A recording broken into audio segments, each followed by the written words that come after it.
Assalamualaikum warahmatullahi wabarakatuh. Waalaikumsalam warahmatullahi wabarakatuh. Selamat pagi dan salam sejahtera bagi kita semua. Dengan mengucap syukur kepada Tuhan Yang Maha Esa karena telah melimpahkan berkah serta rahmat-Nya kepada kita semua, sehingga kita dapat berkumpul di acara sosialisasi modul 1 Budaya Positif Pendidik Berpenggerak tentang Aksi Nyata. Bapak, Ibu, dan hadirin yang berbahagia, sebelum kita memasuki acara inti, saya akan membacakan susunan acara kita pagi hari ini. Adapun susunan acara kita hari ini adalah sebagai berikut. Pembukaan, yang kedua sambutan kepala sekolah, yang ketiga penyampaian materi. Menginjak acara yang pertama yaitu pembukaan. Mari kita buka acara ini dengan membaca basmalah bersama-sama. Acara yang kedua adalah sambutan kepala sekolah atau yang mewakili. Assalamualaikum warahmatullahi wabarakatuh. Waalaikumsalam warahmatullahi wabarakatuh. A'udzubillahi minasyaitonirrajim. Bismillahirrahmanirrahim. Alhamdulillahirabbil alamin. Penggerak adalah program pelatihan untuk guru dalam memimpin pembelajaran. Acara yang ketiga adalah acara inti yaitu penyampaian materi tentang aksi nyata oleh calon guru penggerak Ibu Laili Husnul Khotimah SPD.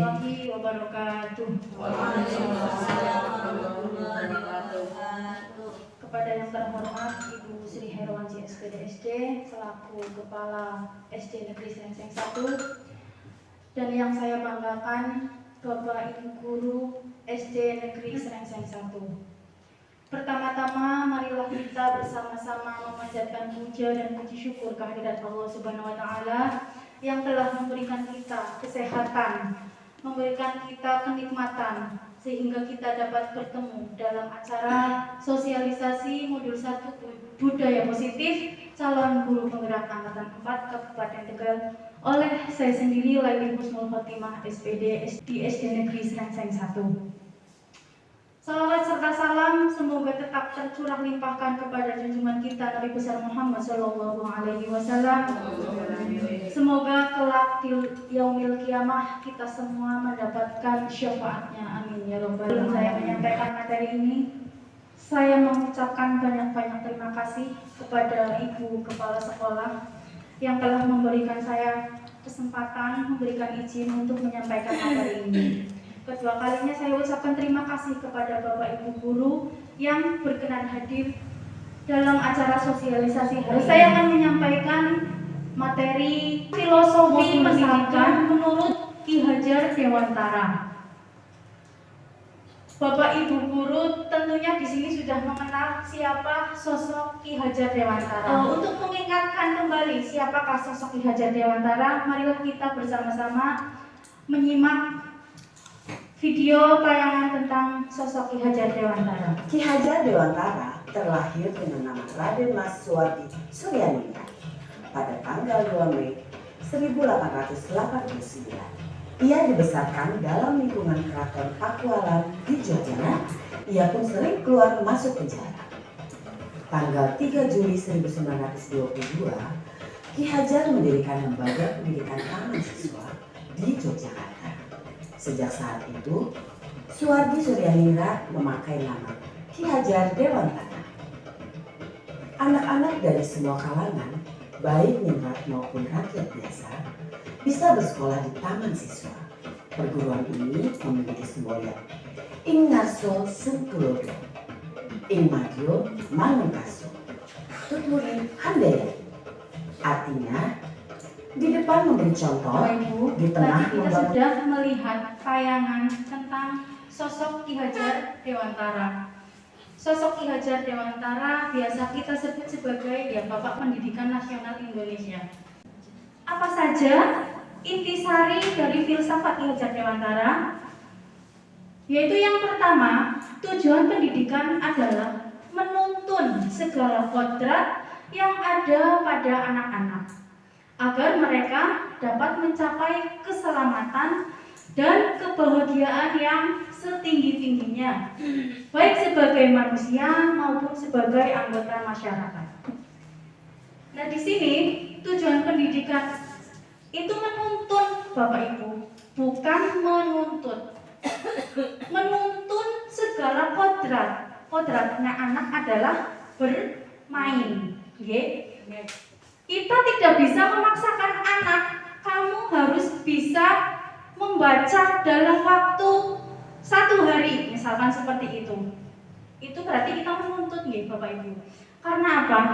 Memiliki potensinya masing-masing. Ada yang daya tangkapnya cepat, ada yang daya tangkapnya lambat. Kita tidak bisa menyamakan anak satu dengan anak yang lainnya. Agar mereka dapat mencapai keselamatan dan kebahagiaan yang bagaimana caranya agar anak senang, kita bisa memberikan materi pembelajaran kepada anak dengan metode bermain atau tidak melulu di dalam kelas. Bisa kita mengeksplorasi pembelajaran pada anak-anak. Selanjutnya yang kedua yaitu peran pendidik seperti seorang petani atau tukang kebun. Anak-anak itu seperti biji tumbuhan yang disemai dan ditanam oleh petani atau tukang kebun di lahan yang telah disediakan. Anak-anak itu bagaikan bulir-bulir jagung yang ditanam.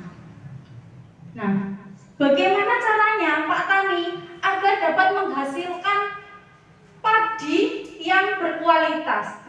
Itu tergantung cara pengelolaannya. Begitu juga kita sebagai pendidik, sebagai guru. Ya, ibaratnya padi itu berarti anak didik kita. Kita tidak bisa menjadikan padi itu merubah menjadi jagung. Begitu juga sebaliknya. Seperti yang tadi saya sampaikan, setiap anak itu memiliki potensi yang berbeda-beda ya Bapak Ibu. Selanjutnya, dasar pendidikan anak berhubungan dengan kodrat alam dan kodrat zaman.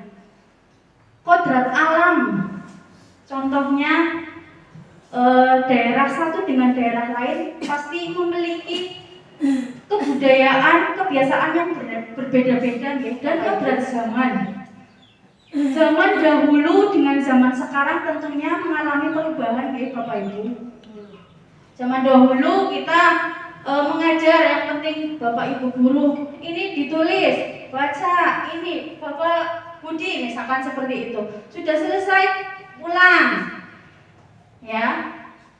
Terus zaman dahulu juga anak-anak sekolah itu hanya untuk orang-orang yang menengah ekonominya ke atas. Zaman Belanda dulu ya Bapak Ibu. Nah, zaman sekarang mengalami perubahan itu berkat seorang sosok Ki Hajar Dewantara. Nah, kodrat zaman sekarang kan sudah di era yang sudah maju ya Bapak Ibu.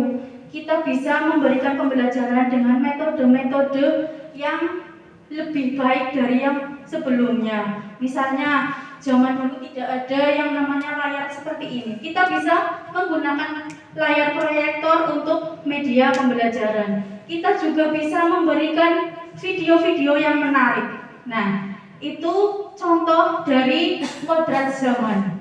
Begitu juga kita sebagai guru juga harus mengikuti perkembangan zaman. Budi pekerti dapat diartikan sebagai perpaduan antara cipta, karsa, sehingga menciptakan karya. Cipta itu apa? Cipta itu berarti kognitif anak ya Bapak Ibu. Kognitif berarti pengetahuan anak. Dan karsa, afektif. Afektif itu berarti sikap, nilai sikap anak-anak, baik sikap sosial maupun sikap spiritual, sehingga menciptakan karya. Psikomotor. Psikomotor berarti apa Bapak Ibu? 3 motivasi perilaku manusia. Dian Dosen dalam bukunya Restructuring School Discipline menyatakan ada 3 alasan motivasi perilaku manusia. Yang pertama, untuk menghindari ketidaknyamanan atau hukuman. Yang kedua, untuk mendapatkan imbalan atau penghargaan dari orang lain. Yang ketiga, untuk menjadi orang yang mereka inginkan. dan menghargai diri sendiri dengan nilai-nilai yang tujuan dari disiplin positif Bapak Ibu adalah menanamkan motivasi yang ketiga tadi pada murid-murid kita, yaitu untuk menjadi orang yang mereka inginkan dan menghargai diri sendiri dengan nilai-nilai yang mereka percaya. 5 kebutuhan dasar manusia. Kebutuhan dasar manusia yang pertama yaitu kebutuhan bertahan hidup. Yang kedua, cinta dan kasih sayang. Yang ketiga, kesenangan. Yang keempat, kebebasan. Dan yang kelima, penguasaan. Di sini ada sebuah cerita. Ibu Ambar, guru wali kelas 2A di SD Pelita Hati, sedang bingung menghadapi ulah salah satu murid di kelasnya, namanya Doni. Beberapa anak di kelas 2A telah datang padanya dan mengeluhkan Doni yang seringkali meminta bekal makan siang mereka dengan paksa. Jika Anda menghadapi situasi seperti Ibu Ambar, apa yang akan Anda lakukan? Menurut Anda, kira-kira apa alasan Doni melakukan hal itu? Ada yang bisa menjawab barangkali? Nggak dikasih bekal mungkin? Nggak dikasih uang jajan? Ya bisa. Kemudian apa lagi? Lagi masanya seperti itu. Lagi masanya seperti itu. Soalnya anaknya namanya kembali. Berarti mengalami ya? Iya. Baik, ada lagi? Hijau. Suka dengan bekal temannya. Ya, suka dengan bekal temannya. Jawabannya semuanya bagus. Nah, Misalnya ceramit. tapi memang ada anak yang memiliki sifat seperti itu, ya. Nah, kembali lagi, ya kita kembali lagi ke 5 kebutuhan dasar manusia, Bapak Ibu, yang tadi. Nah, jika Doni pas ditanyai sama ibu gurunya, kenapa kamu merampas makanan temannya? Jika Doni menjawab karena lapar, Bapak Ibu, berarti Doni itu Tidak membawa. ya, berarti di rumah tidak sarapan ya, tidak membawa sarapan. Nah, dari 5 kebutuhan dasar ini, kira-kira Doni itu sedang memenuhi kebutuhan yang mana, Bapak Ibu? Berarti yang kebutuhan bertahan hidup ya, karena merasa lapar ya. Nah, jika ada alasan lain, misalkan Doni merasa senang, biarkan anak-anak itu mengadu pada ibu guru agar ibu guru nanti memanggil orang tuanya, kemudian melakukan pembinaan kepada orang tuanya. Akhirnya orang tuanya itu menjadi lebih perhatian sama anaknya. Nah, Cinta. berarti kebutuhan apa yang sedang dibutuhkan? Cinta dan Kasih sayang. Iya. Cinta dan kasih sayang. Nah, selanjutnya jika Doni memberikan alasan karena merasa saya senang jika lihat teman-teman itu merasa kesal sama saya, senang aja, lucu. Nah, berarti itu Doni itu sedang membutuhkan kebutuhan yang mana? Kesenangan ya. Namun jika Doni itu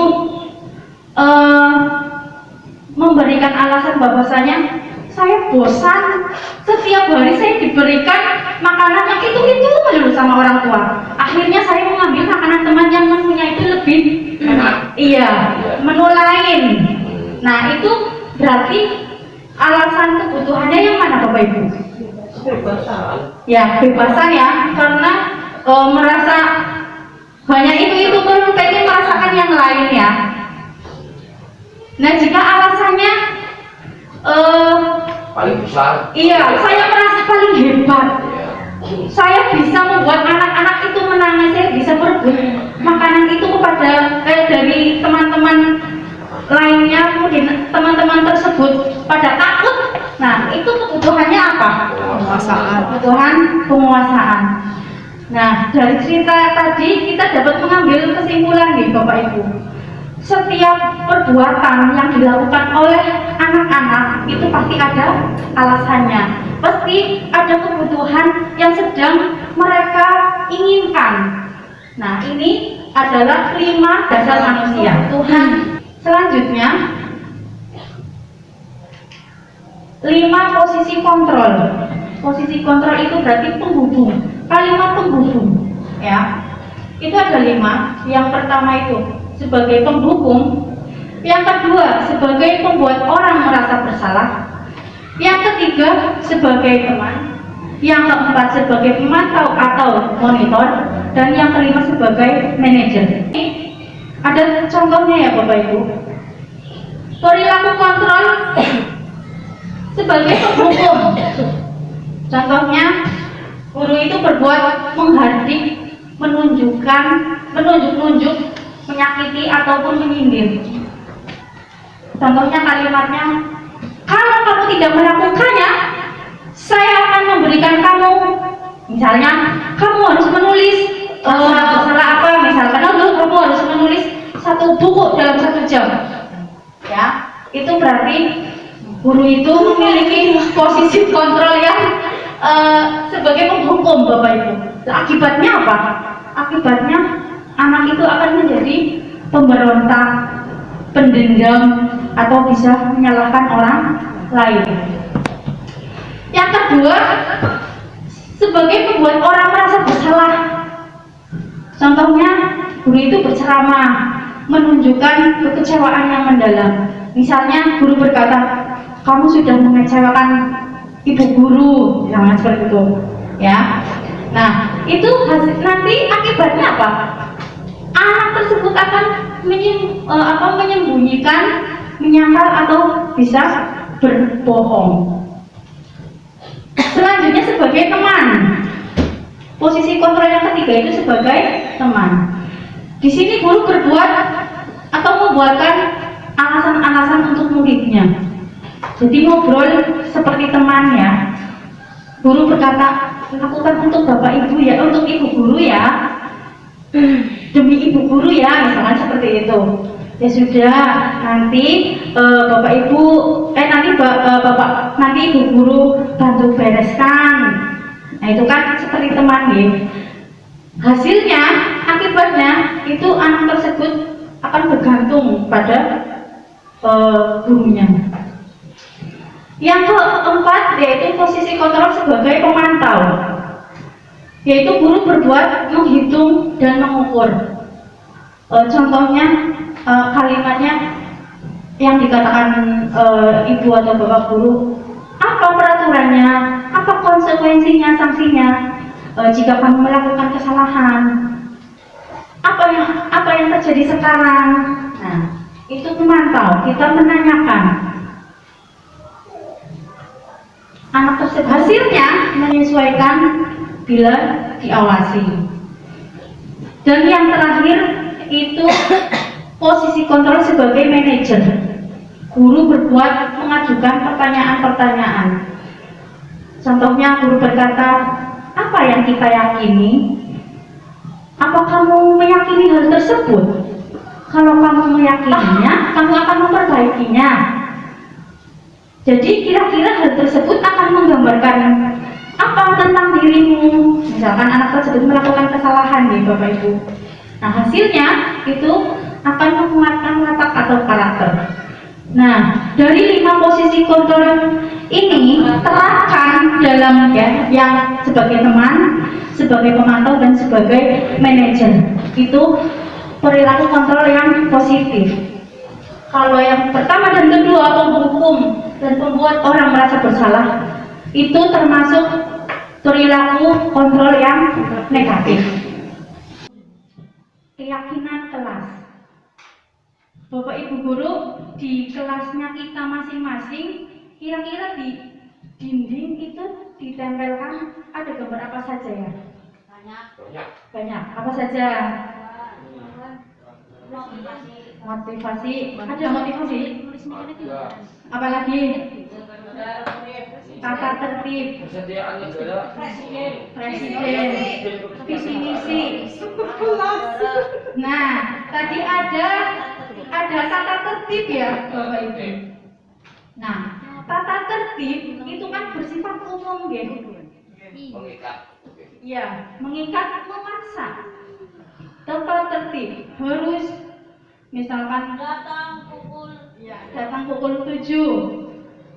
Nah, berpakaian seragam sesuai dirinya tentang keyakinan kelas. Kenapa bukan tata tertib? Keyakinan kelas. Suatu keyakinan akan lebih memotivasi seseorang dari dalam atau memotivasi secara intrinsik. Seseorang akan lebih tergerak dan bersemangat untuk menjalankan keyakinannya daripada hanya sekedar mengikuti serangkaian peraturan. Murid-murid pun demikian Bapak Ibu. Mereka perlu mendengarkan dan mendalami tentang suatu keyakinan daripada hanya mendengarkan peraturan-peraturan yang mengatur mereka harus berlaku begini atau begitu. Nah, kemarin saya sudah membuat kesepakatan keyakinan kelas. Keyakinan kelas ini akan melatih anak untuk berdemokrasi. Saya berikan satu kertas pada anak-anak satu-satu, terus kita bahas bersama. Keyakinan kelas ini apa ya? Pembelajaran yang akan kita laksanakan di dalam kelas itu tertib, teratur, dan kita bersama-sama melaksanakannya sesuai dengan keyakinan kita. Kira-kira apa? Nah, kita membuat keyakinan kelas itu secara bersama-sama. Ada yang misalkan ini Bu Guru menyiram bunga, menyiram tanaman terlebih dahulu sebelum berdoa, sebelum masuk kelas. Anak-anak menulis, kemudian pendapat lain terserah Allah. Jika sudah jadi, nanti anak-anak menempelkan satu kertas yang Ibu Guru bagikan. Nah, jadi satu keyakinan kelas. Ya, restitusi sebuah cara menanamkan disiplin positif pada murid. Restitusi adalah proses menciptakan kondisi bagi murid untuk memperbaiki kesalahan mereka sehingga mereka bisa kembali pada kelompok mereka dengan hanya intinya. Restitusi ini itu pembinaan pada siswa, pembinaan secara persuasif, proses segitiga restitusi. Misalkan anak tersebut melakukan suatu kesalahan dan bagaimana cara kita memperbaikinya agar anak tersebut tidak mengulanginya, tidak melanggar keyakinan kelas yang telah disepakati. Nah, ini ada prosesnya, ada tahapannya dengan segitiga restitusi. Untuk yang pertama yaitu menstabilkan identitas terlebih dahulu. Ya, menstabilkan identitas di sini bahwa kita itu meyakini setiap orang itu pasti pernah melakukan kesalahan. Kita tidak bisa menghakimi anak tersebut bahwa kamu tidak boleh melakukan itu lagi. Seperti itu ya. Kita memaklumi bahwa setiap orang itu pasti pernah melakukan kesalahan. Dan kamu bukan satu-satunya yang pernah melakukan kesalahan. Misalnya ada di kendala kamunya ya.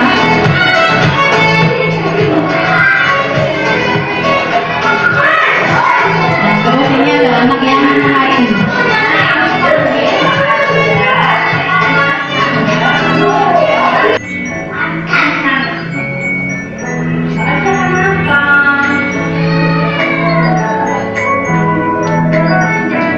Menstabilkan identitas.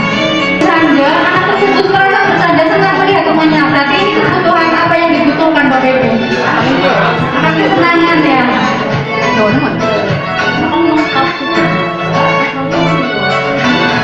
Nah, ini menanyakan keyakinan Bapak Ibu.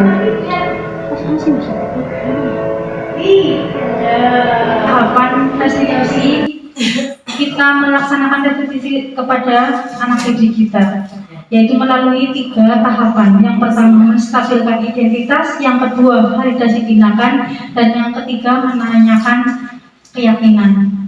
Demikian Bapak Ibu saya sampaikan. Apabila terdapat banyak kesalahan dan kekurangan, saya mohon maaf yang sebesar-besarnya. Karena kesempurnaan hanya milik Allah semata. Kesalahan terletak pada diri saya. Billahi taufiq wal hidayah. Wassalamualaikum warahmatullahi wabarakatuh.